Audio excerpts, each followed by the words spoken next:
doesn't make mistakes. We were made in his image.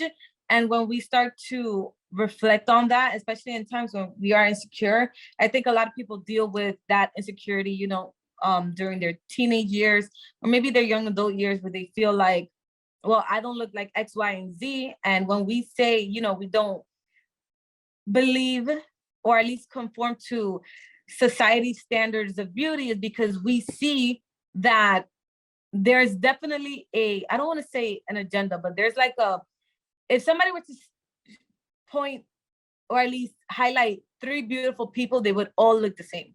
There would be an X, Y, and Z that would match, at least among the three people. And when I would, let's say, compare myself to those three people, I say I don't look like them, therefore I'm not beautiful. So I had to learn to renew my mind and say, although I don't look like them, I know I am beautiful because God made me. I'm created in his image, and like there is no flaw in me, like that psalm says, you're altogether beautiful. So in regards to that, I think, yeah, like God doesn't make mistakes. We are beautiful because we are made in his image. Yeah. So I was gonna say, what would you say to a young lady who may be struggling with her natural beauty, accepting, how God created her, because she's comparing herself to different people, peers. So what would you say to that person, how they should go about, accepting themselves, loving themselves, and accepting who God made them to be?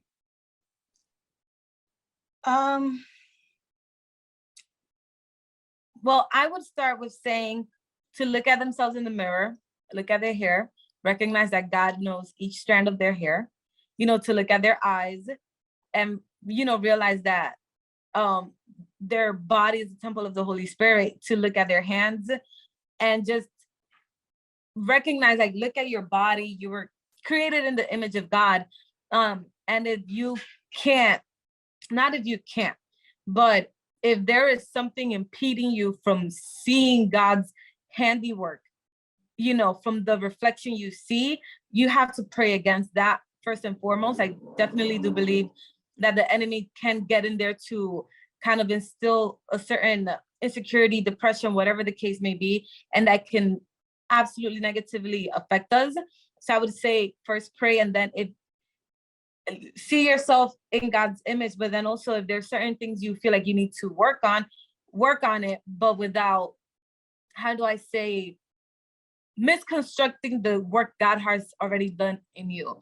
Because I feel like a lot of us, and this doesn't just apply with beauty, but with every other aspect in our lives, there's something God has done and we believe it wasn't done right, or no, I prefer it was done this way, and we put our hands in it and mess things up. And then we turn around and say, God, why did it happen this way?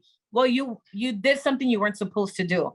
So I would just say, work on things that is within your control to work on, but don't misconstruct God's work. For me, I would say, because I already went through it when I was a child, I would say go back and think about what or who told you something that wasn't you. For example, we grow up hearing things, negative and positive things about us.